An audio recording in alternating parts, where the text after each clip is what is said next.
할렐루야, 아멘. 오늘은 꺼져가는 심지를 끄지 않으시는 예수님이라고 하는 제목으로 하나님 말씀 증거하도록 하겠습니다.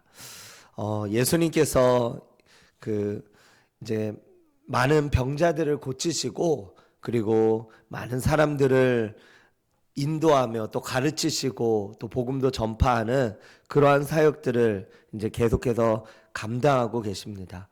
그런 가운데 이제 예수님을 이사야 선지자가 예수님을 예언했던 그런 말씀들이 있는데요. 제가 이 말씀들을 이렇게 보면서 참 은혜가 되었는데 우리 한번 같이 좀 살펴보며 나아가길 원합니다. 18절의 말씀해 보니까 이렇게 말씀합니다. 내가 택한 종 그리고 내가 사랑하는 자 내 영을 그에게 줄 터이니 그가 심판을 이방에 알게 하리라.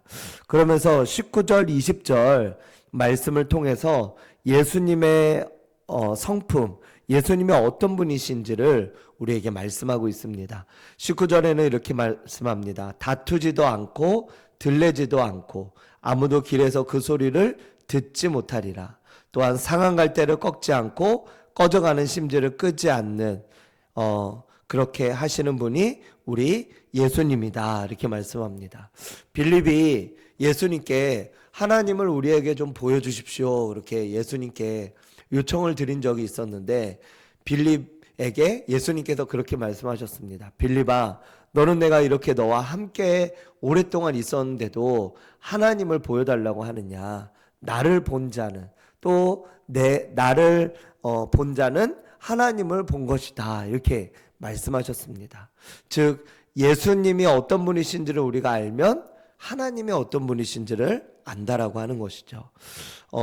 특별히 제가 참 감동이 되고 또 찬양 가사 가운데 이런 가사가 있어요. 상한 갈대를 꺾지 않고 꺼져가는 심지를 끄지 않는 분, 그분이 우리 하나님이다, 우리 예수님이다 그렇게 말씀하는데요.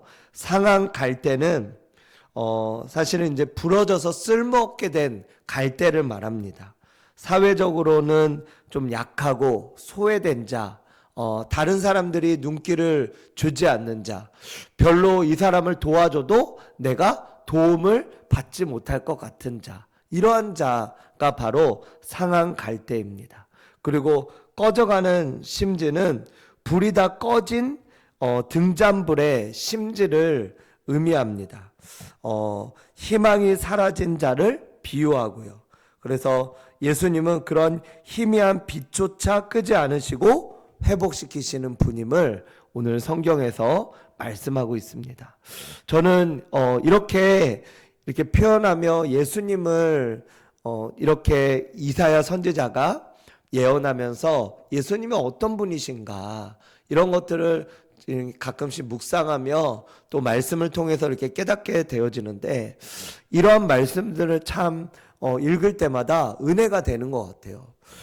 저희는 사실 하나님 앞에서 죄인 중에 괴수이고 그리고 너무나도 부족한 자이며 그리고 우리가 하나님 앞에 내세울 것도 없는 그런 자들인데 그런데 우리와 같은 자들을 하나님께서는 꺾지 아니하시고 심지를 끄지 아니하시고 심판하여 이길 때까지 하신다. 이렇게 하면서 그들을 희망으로 이끄시고 또 이렇게 뭔가 쓸모가 없어 보인다고 해서 버리시는 분이 아니시다라고 하는 겁니다.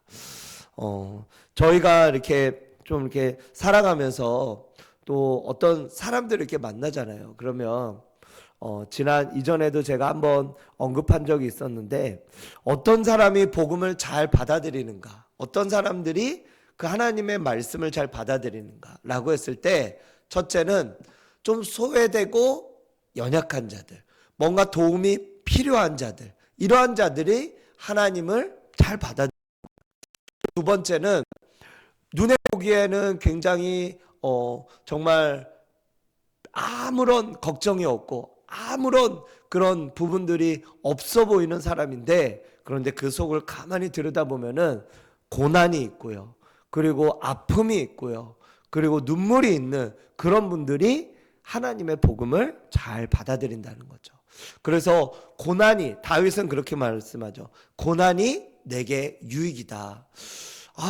왜 고난이 유익일까? 고난은 사실은 싫은 건데, 고난받기를 좋아하는 사람이 있을까요? 그런데 고난은 싫은 거지만, 그런데 고난받는 그 상황 속에서는 우리의 마음이 굉장히 겸손해지고 낮아진다라고 하는 거예요. 하나님은 어떤 자를 쓰시는가라고 했을 때, 하나님은 겸손한 자를 쓰신다라고 하는 거죠. 그래서 한번 생각을 해보면은 예수님께서 하나님의 아들이시잖아요. 그러면은 뭐가 부족하겠습니까?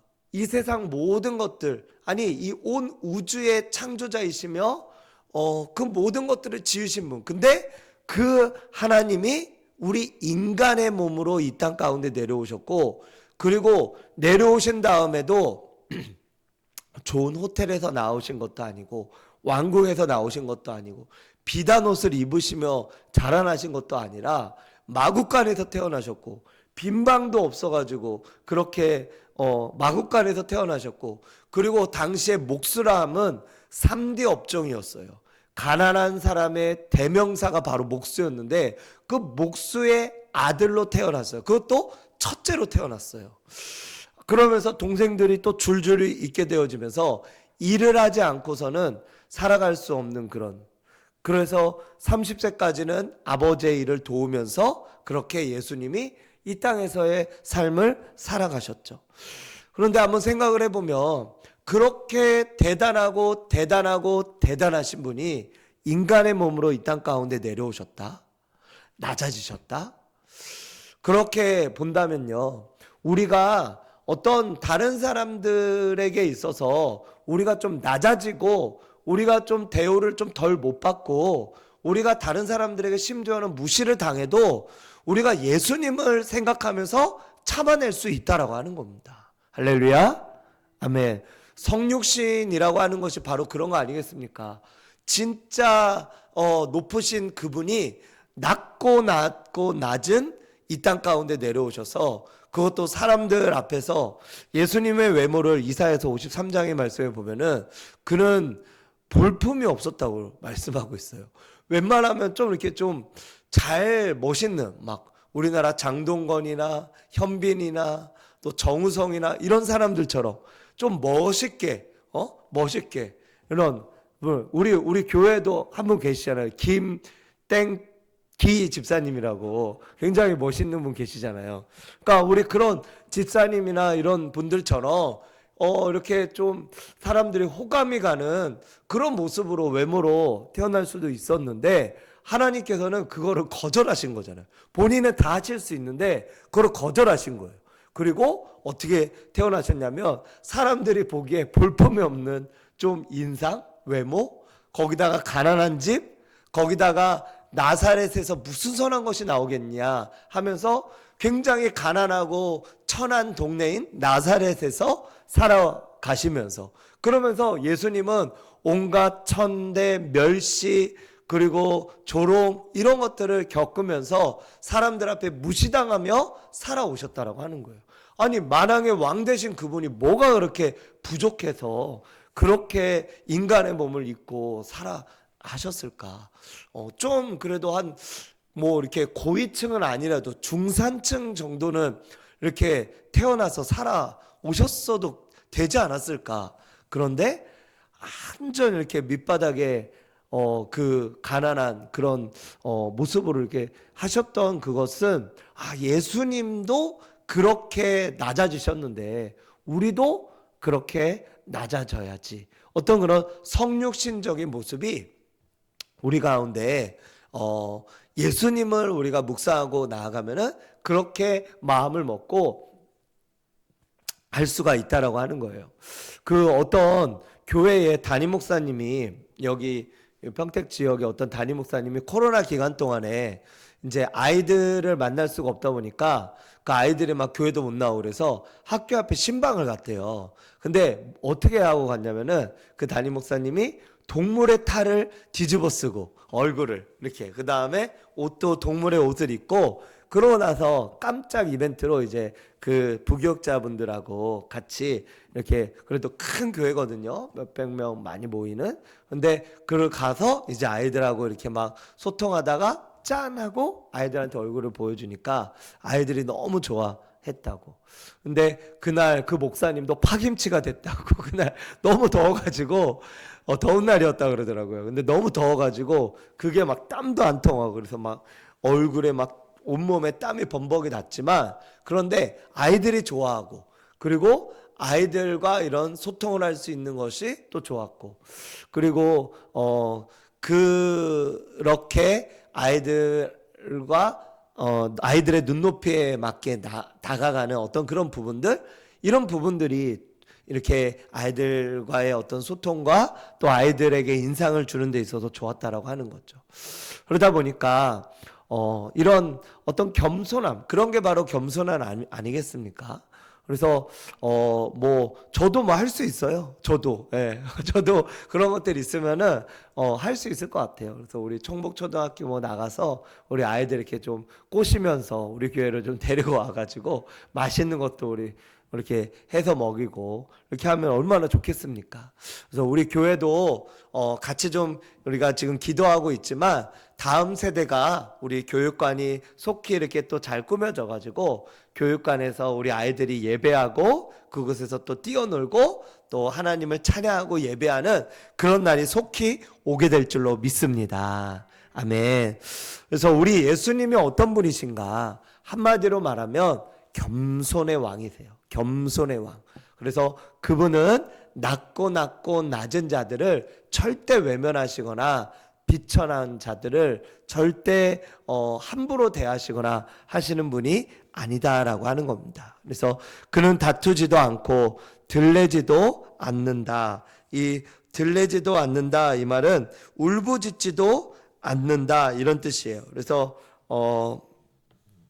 사람들 앞에 이렇게 막 큰 소리로 내지도 않고 그 뭐 어떤 억울한 일이 있다고 해서 막 그것을 울분을 토하거나 막 그렇게 하지도 않는다라고 하는 겁니다.